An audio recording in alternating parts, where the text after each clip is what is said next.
What's cracking, folks? Back with another reaction, back with some more Duran Duran, and we're back with some more live Duran Duran. We're going back to the 1997 performance at Pleasure Island from the tour for the Medazzaland album. Still, arguably, at least in a tie, maybe like a three-way tie for my favorite Duran album. It's so hard to compare, because instantly when I do that, I then think, oh, but what about All You Need Is Now? Because I was thinking self-titled debut, Rio, and ultimately Medazzaland, and then it's like instantly, oh, but All You Need Is Now. Like, I love that album. I think Future Past is fantastic. I think Paper Gods is fantastic. So yeah, it's tough to try to narrow things down and rank them, because every time I do it, the moment I establish a ranking, I instantly rethink it or second guess it. So I suppose I'll just continue to say that this is among my favorite Duran albums, and ultimately, I hold it up against anything else they've done in terms of especially the creativity and the more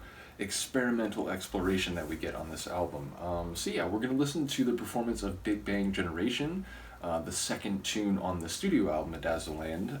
I really enjoy it. It has that, it's a bit compelling and alluring, but also a bit dark and dangerous at the same time. It has consonance and dissonance in equal measure. It has guitar work that I mentioned at the time was reminding me a bit of the Smiths' How Soon Is Now. And big shout out to Seb, who, a number of people commented on that track and its sonics, but he was saying that he, heard that sound more in Silva Halo, but then upon another listen, he did kind of pick up on that sonic connection with the guitar work. And indeed, over time, I also, there's been a couple moments when I've listened to Medazzaland, since I got the vinyl, I should mention, when I got that, I sat down and listened to the whole thing. I think I only did one reaction to the vinyl, because I felt like, I only recently had gone through the album. It'd be nice to maybe go back and do some more of those from the vinyl.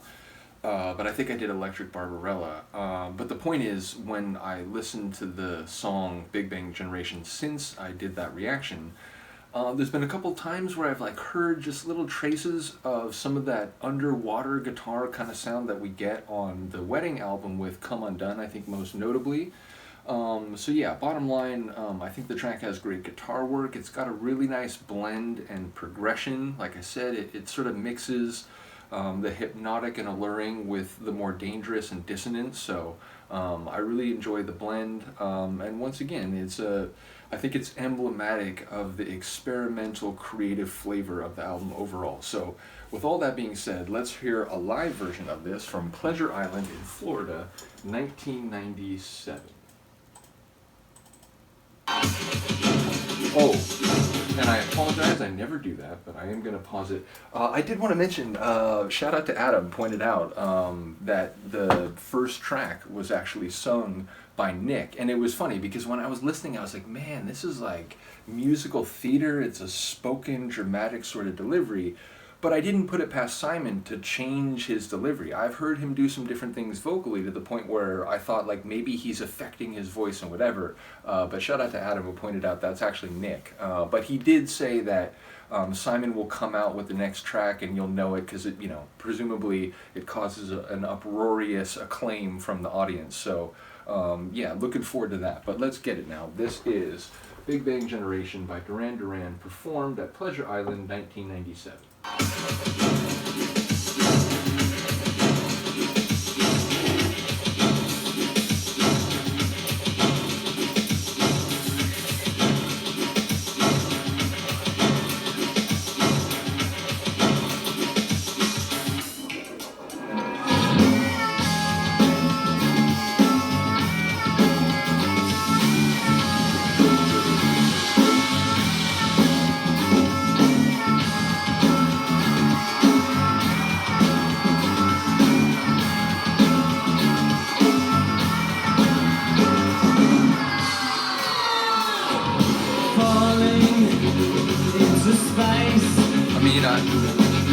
That How Soon Is Now, it's just that connection. I hear it. There's nobody home to play back the phone climax out of blue.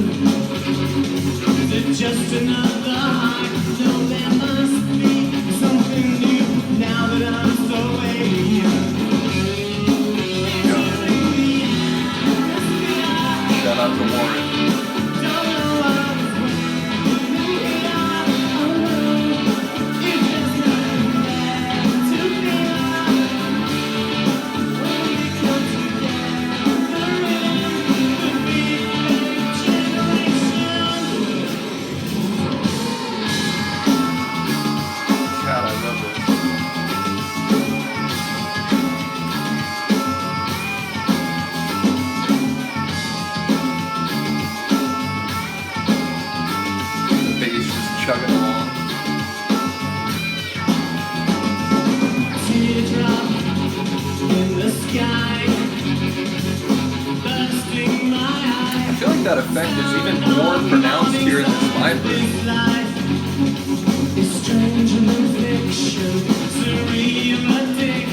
thing where he can push his voice, but it doesn't sound like he's straining or overheating it.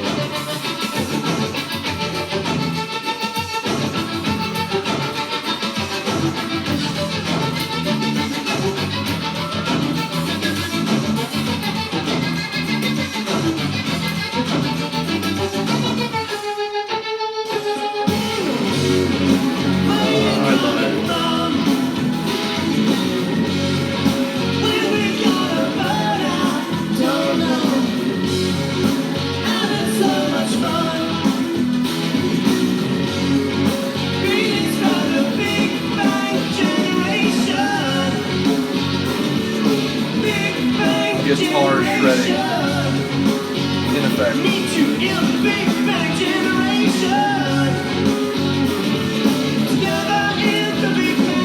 Those little metallic moments in the chords.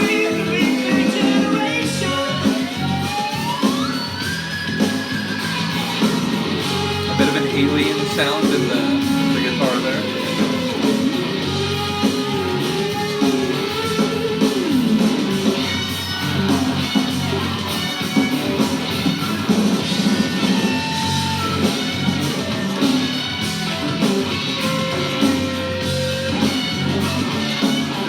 Like defiant.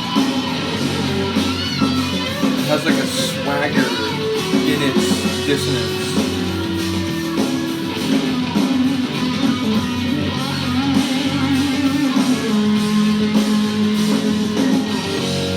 It's bad and it knows it is.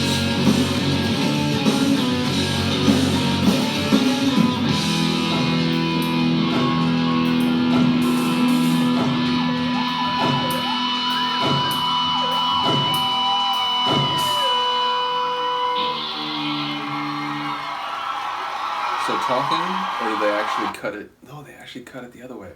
That's cool. Again, there's been some live albums I've gone through. A little bit Duran, like Aha as well, where the setup for a song comes at the end of the previous track, which, growing up, most of the live CDs I listened to were punk rock CDs, or punk rock live albums. And in those cases, it was almost always, the chatter comes at the beginning of the track, and then the song, and then almost immediately after the song they cut it, and the next chatter for the next song comes at the beginning of the next track. So it seems like that's how this is cut. So yeah, I do think that is preferable. Either way, I'm looking forward to hearing more. As I said, I enjoy the way Simon can really do some of his vocal coloring and fireworks without sounding like he's right on the edge of his vocal capabilities. Again, I know there are some moments here and there where people have commented, I think he pushes it a little too far there, I don't think he quite hits it. And again, a couple times that I'm remembering that, I do also remember people saying, this might be the end of the tour, you can understand vocal fatigue and so on. So certainly, again, live performances are their own thing, and I don't hold it against any singer if there's a moment where maybe they don't quite hit it the way they do on the studio version, especially if it's, after weeks and weeks of performances. Nevertheless, I do enjoy the way he can sing and get to this place where it sounds like loud and powerful, and yet he's not really straining or leaving it all out there. It sounds like he's very much in control. So shout out to him. Indeed, shout out to him. I found out very recently, I'm sure a number of you Duranies will know, because Izzy, a big friend of the channel, was saying that this has made the rounds on some Duran social media sites, but he apparently is a fan of the same football club I support. He did a quick interview with one of my favorite fan channel folks for the club I support, which will keep things non-partisan here. I won't mention specifically, but yeah, ultimately I was happy to see that, and the way he talked about the club and so on, it's like, hey, he knows what he's talking about. But it was funny because I mentioned this to Izzy, and he was like, oh, Nick Rhodes is probably rolling his eyes at this, which really made me laugh. So again, shout out to Simon, shout out to Nick, and shout out to Izzy for making that comment. But yeah, let me know what you think of this performance. As I said, this makes me want to go back through some of the Medazzaland tracks with the vinyl, given that, I only revisited one of them after I got the vinyl. It'd be nice to do some more. So yeah, do let me know what you think. I will see you next time. Peace.